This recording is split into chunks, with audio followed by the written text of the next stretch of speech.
Hello everybody, welcome back to my channel MPC, and today we are going to solve the mathematics and analysis approaches paper 1 as standard level time zone 1. Let's get into it. So the first question here, it says that point P has coordinates -3, 2, and point Q has coordinates 15 and -8. Point M is the midpoint of P and Q. Find the midpoint.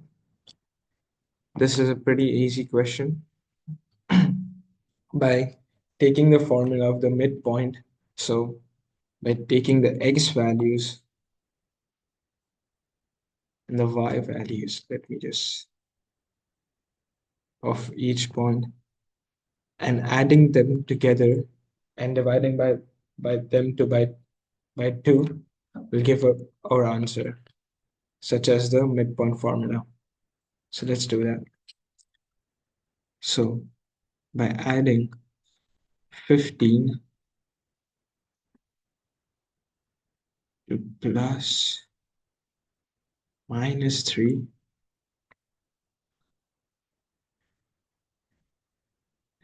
divided by 2 will give us our x-axis. We do the same for the y-axis. So by taking -8, adding that to 2,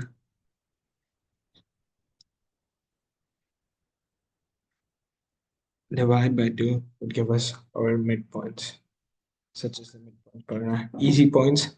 This should be a 2-marker question. So 15 minus 3 is 12, divided by 2 is 6. A question B, 6, and -8 plus 2 is -6, divided by 2 is -3. So we could say that our midpoints are equal to M. Easy question, easy points there. No complex equations here. The second question is, line L is a perpendicular to PQ and passes through M. Find the gradient L. So we know that a perpendicular line is this, and they are asking us to find the equation for this line.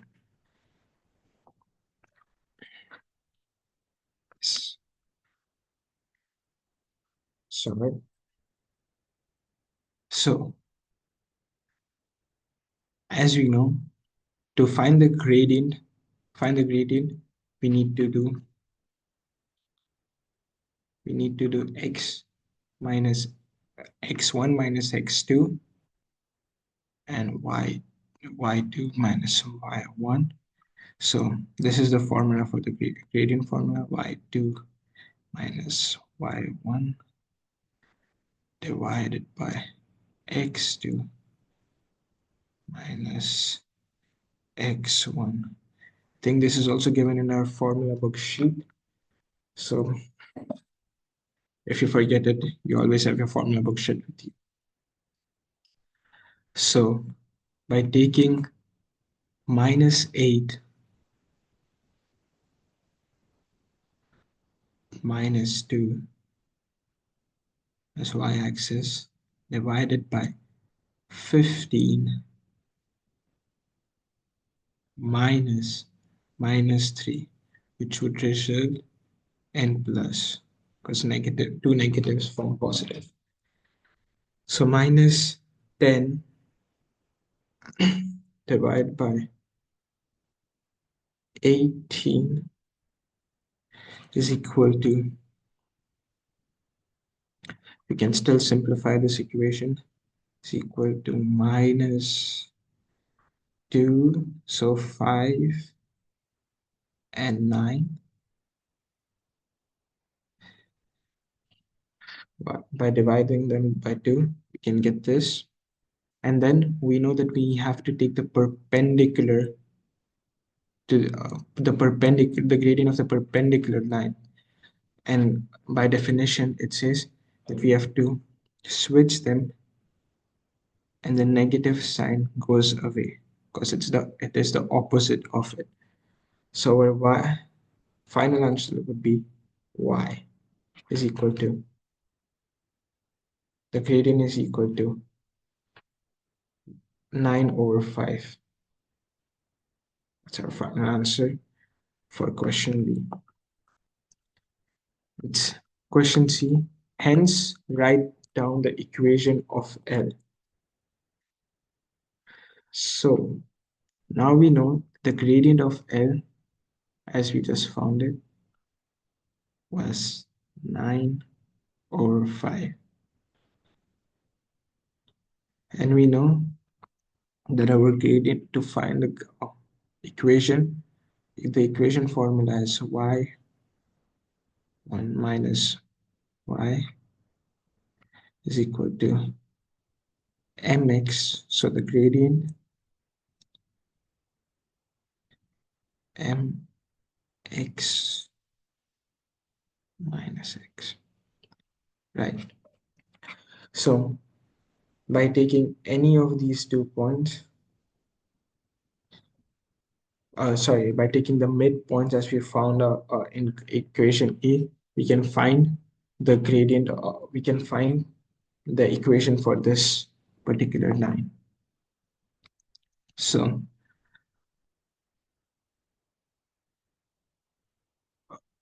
the points we found it in question A were 6 and -3, as I remember.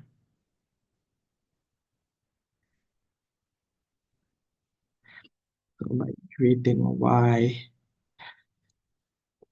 minus -3, which would result into +3, equal to 9/5 x minus 6, which is our final answer for the equation. Or we can also take them, we can also solve this for y. Let me quickly get this up. So to solve this for y, just do y is equal to 9/5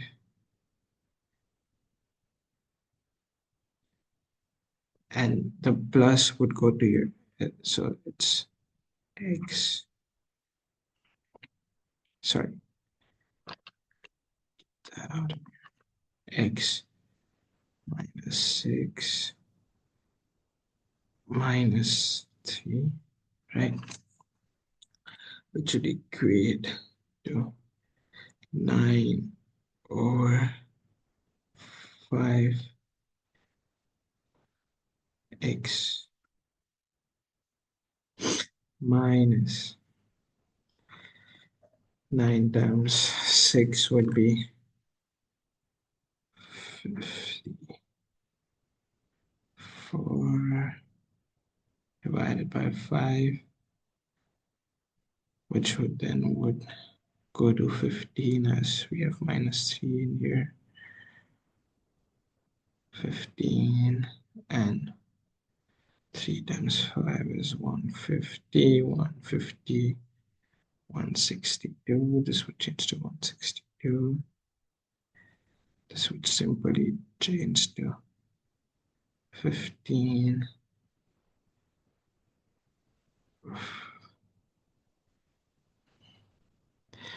which would give us,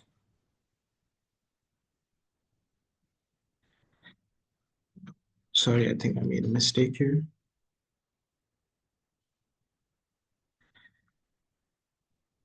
Yep. The final answer should be, yeah, 69/5.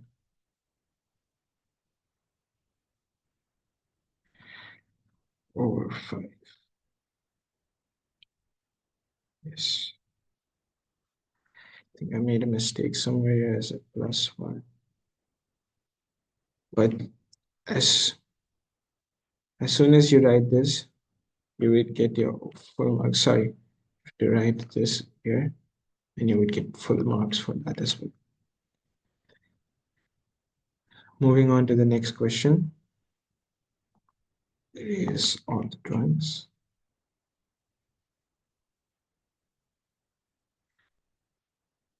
Let's move to the next question. Question 2. The function f is defined by f of x is equal to 7x plus 7 divided by 2x minus 4. For x is a rational number and x is not equal to 2. Okay, so we know that 7x plus 7 divided by 2x minus 4. Find the 0 of x. So f of x should be equal to 0. Okay, so if we know that this is equal to 0, and by taking 7x plus 7 divided by 2x, yes, minus 4, we can solve for the x equation to get the 0 of the x value. So by taking this here, which would equate to 0, which would give us 0 is equal to 7x plus 7, which then to solve for x, we would substitute, would get it to the other side, which would give us minus 7 is equal to 7x, which results x into minus 1. Yes, easy 2 points there. Moving on to the next question. B. For the graph y is equal to f of x, write down the equation of vertical asymptote and the horizontal asymptote. Solving the first question. So for the vertical asymptote, we know we have to, as the rule says, that we have to always look at the denominator. So the x value of the denominator would be our vertical asymptote. So by equating 2x minus 4 divided by 0, equating it to 0, we get x as a result of 2, as minus 4 ends up here would be, which will give us 4 divided by 2, which will give us 2, which is x is equal to 2. So our vertical asymptote would be x is equal to 2. Solving for the second one, the horizontal asymptote. So horizontal asymptote is basically the y, or the asymptote following the y-axis. Now, according to rule, we know that we have to always look at two x's, the variables which are multiplied by x. So in this case, 7x and 2x, 7x. So by dividing them, we get our 7x, 2x. We get a horizontal asymptote to cancel out the x's and give us y, as it follows the y-axis, to give us our horizontal asymptote is 7 over 2. Yes. These questions together should be easy 4 points here.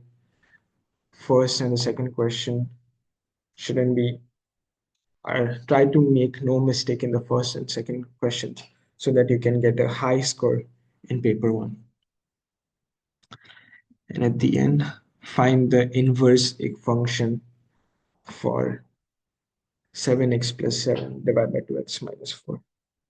So we know by interchanging the variables x and y, we can find the variables.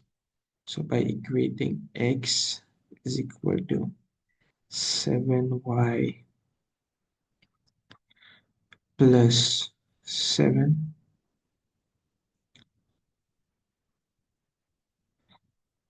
divided by 2x minus 4. Oh, sorry, 2y minus 4. We can start solving for x. By moving this here, we can get 2y minus 4 multiplied by x is equal to 7y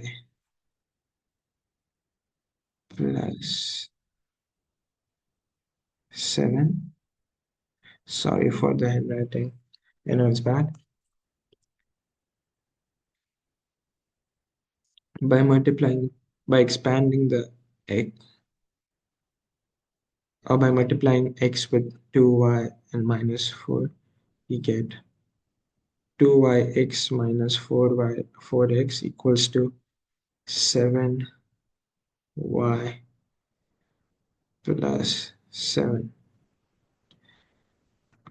By getting the y variables to one side and the other variables to the other side, we can factorize the y, so then we can solve for the formula.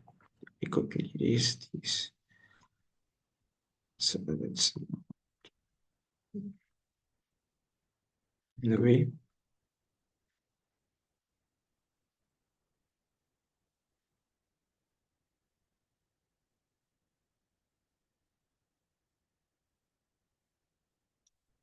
So I'm moving them 2yx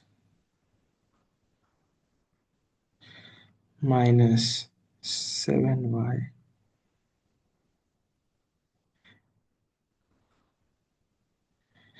is equal to 4x plus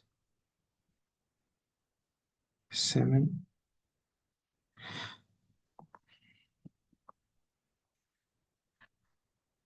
Yes. Okay. So by taking the y, what we get? 2x minus 7 equals to 4x plus 7, obviously.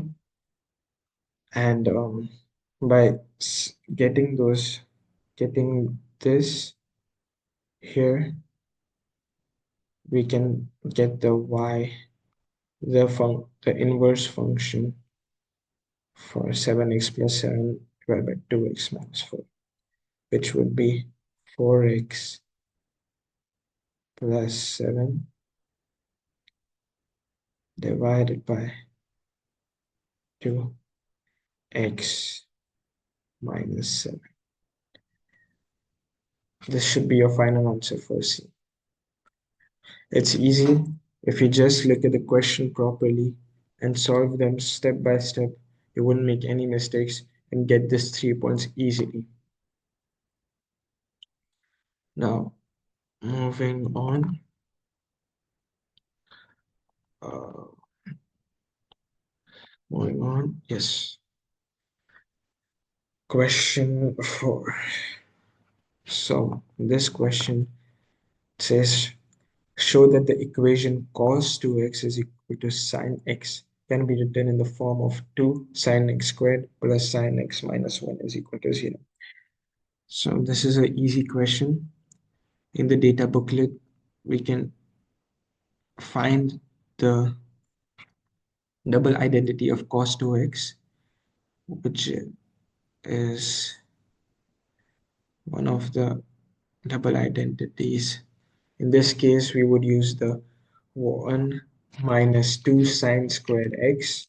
If you remember that one, you can also easily find that in your data booklet. Sine squared x. So by substituting 1 minus 2 sine, sorry for the handwriting, just get this out. Yes, for no confusion. So by taking 1 over 2, 1 minus 2 sine squared x, equating it to sine x.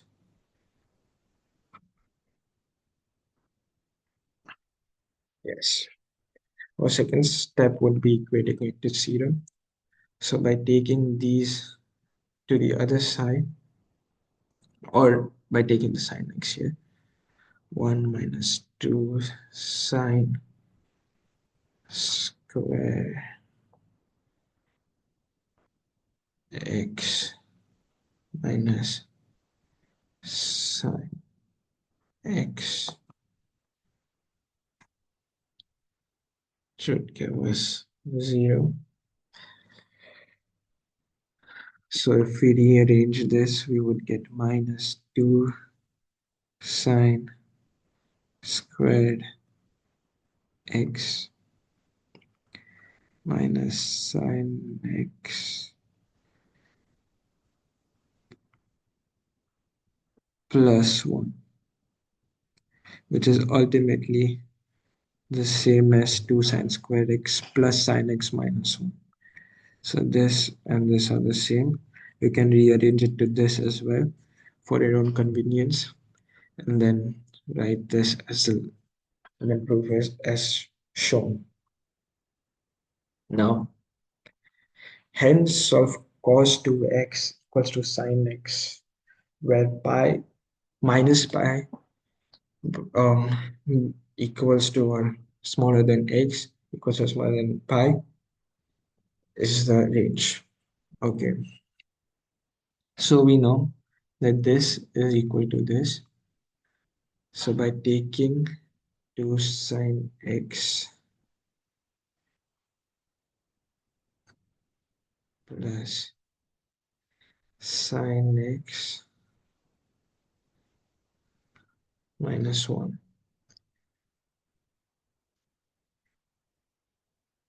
by now we know they're asking for a range, which is why but the only choice we have left is to use quadratic formula to find two solutions so that we can find a range for this equation. But to make this equation easier, we can substitute sine squared x to sine x to x. It should make this equation 10 times easier. So by writing 2x squared plus x minus 1 is equal to 0. Now, we know the product of this equation is minus 2. The sum is 1.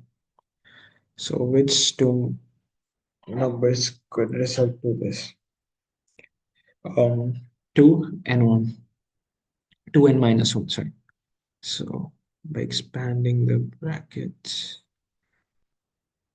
you can write 2x minus x is equal to minus 1, which would give us, where we can factorize the 2x, giving us x plus 1, and here we can factorize minus 1, giving us x plus 1, which ultimately gives us 2x minus 1 and x plus 1. Equating to 0 to solve for x, we get x as 1 over 2 and x minus 1. Now, after this, you think you might be done, but don't forget, you have to equate them to sine. So basically, this is equal to sine x is equal to minus 1 over 2, and sine x is equal to minus 1.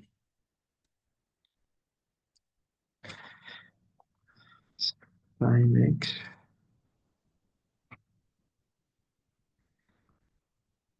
is equal to 1 over 2, and sine x is equal to minus 1. To solve for x, we can get the sine here, which would be sine inverse of minus 1 and sine inverse of 1 over 2. Now we know that the inverse of sine 1 over 2 is equal to 30 degrees. But for this, we have to also use this diagram. We know by the rule all students take calculus. You know that this is for every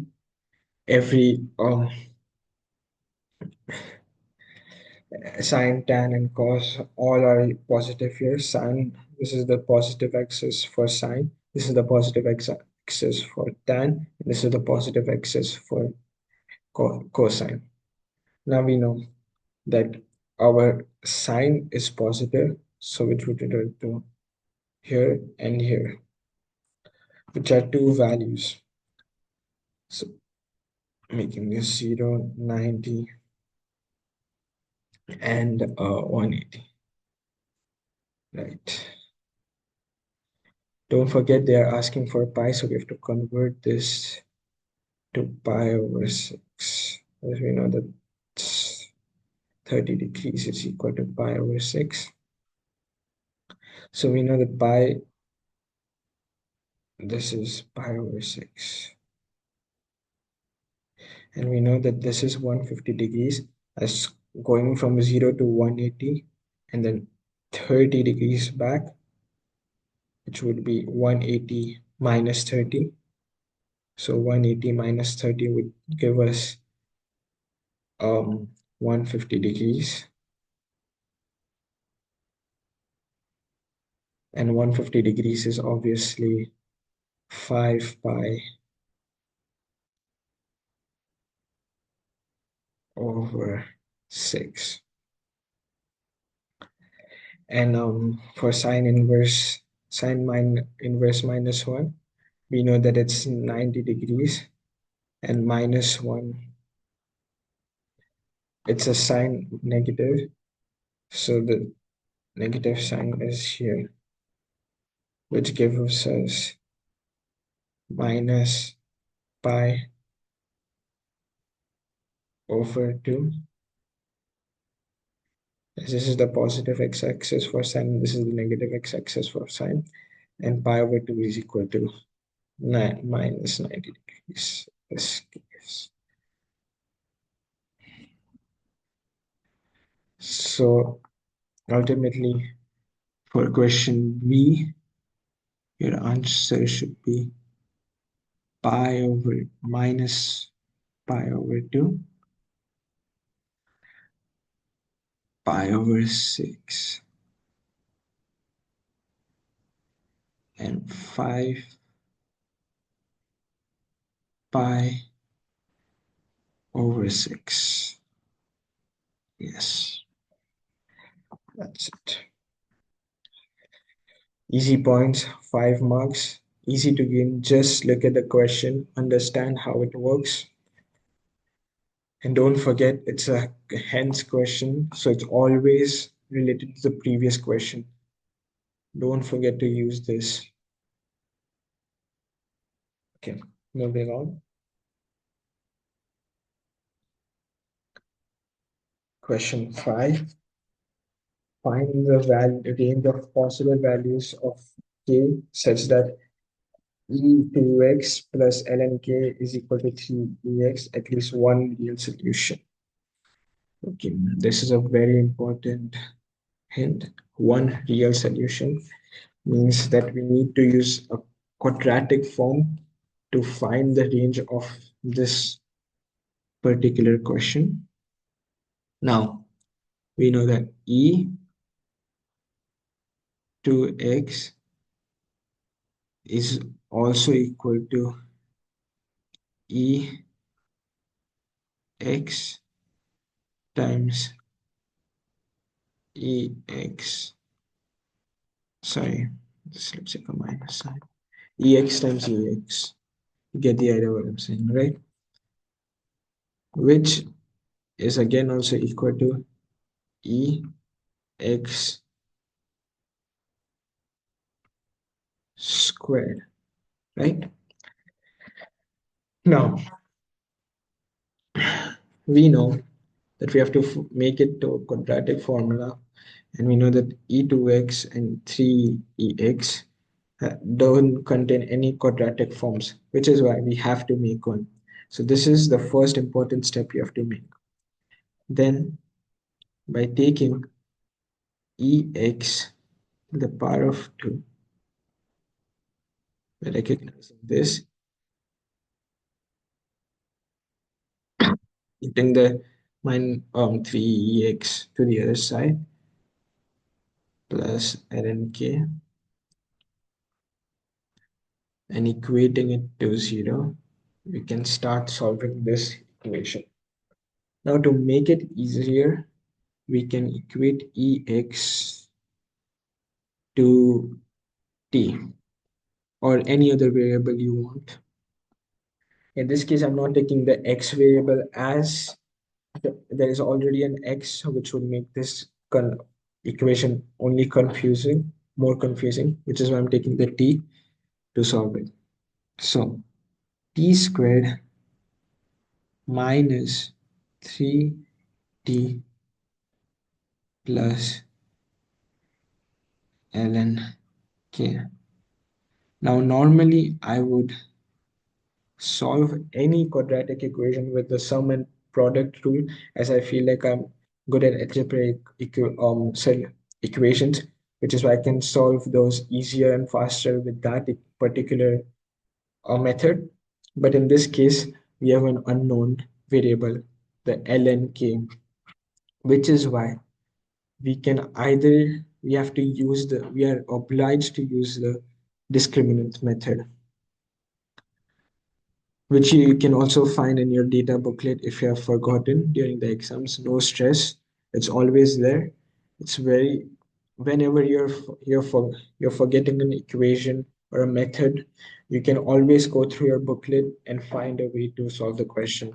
It's always there. So t squared minus 3t plus ln k is equal to 0, right? Now, by taking the discriminant method is minus 3 squared, as we recognize this as a, this as b, and this as c. The discriminant method says that b squared minus 4ac, so 4a, which is 1 in this case, and c, which is the l and k in this case, is equal to 0, is equal to, now by taking this we know that 9 minus 4 ln k is the answer. Now to find it for ln k, we would simply just do ln k is equal to, sorry, for ln k is equal to 9, which was minus 9 minus 4, sorry, which would result to L in ln k is equal to minus 9 minus 4, which cancels out the minus sign, which will become plus. Yes. Now, it says we need the value of k. So we are not quite done. We know that the ln, we can, by shifting the ln to the other side, we get k is equal to e to the power of 9 over 4. This method is also given in your formula booklet. So by solving it like this, you can get the answer. And don't forget, at the end, you still have to write the range. So we know that 0 greater than or equal to k greater than smaller than or equal to e to the 9 over 4 would be the range for this equation. Yes, easy 6 marks. You can get this.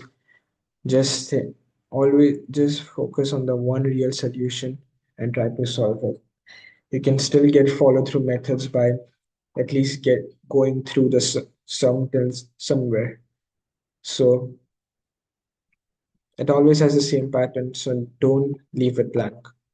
That's the only tip I would give you. Question 6, the final question for today, as this is the final question for section E. In the next video, you can obviously find the section B questions if you are ready to solve paper 2. I'm sorry, paper 1, section B questions.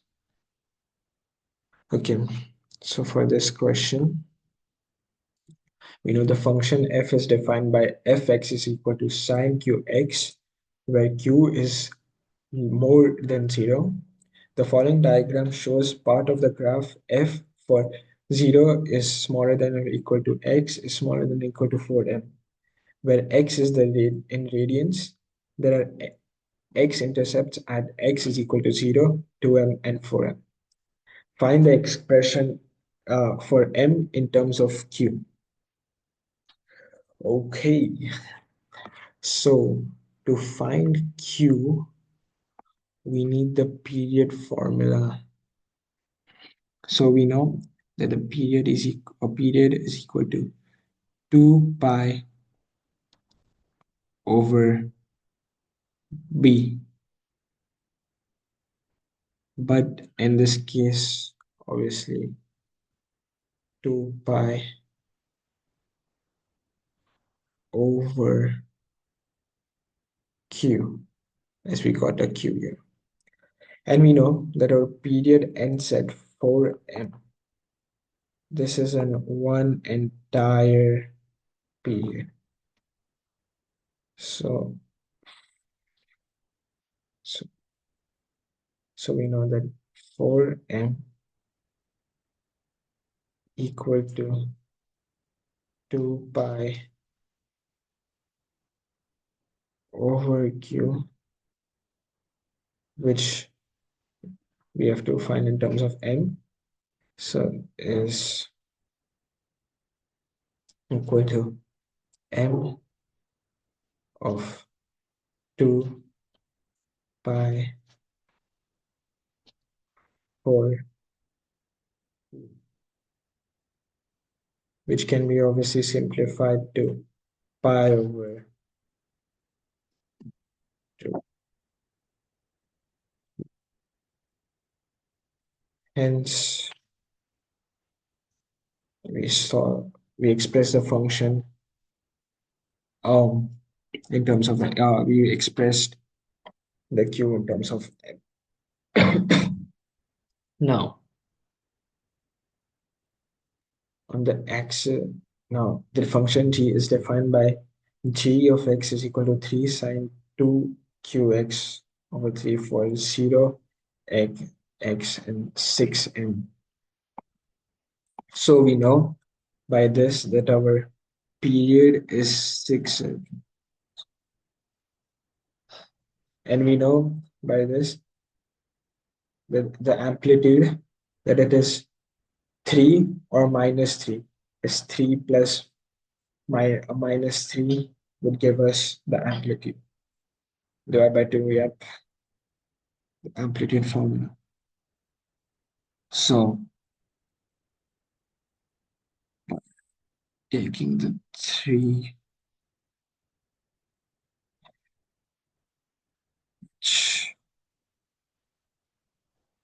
3 and intersection, this is the another section, and minus 3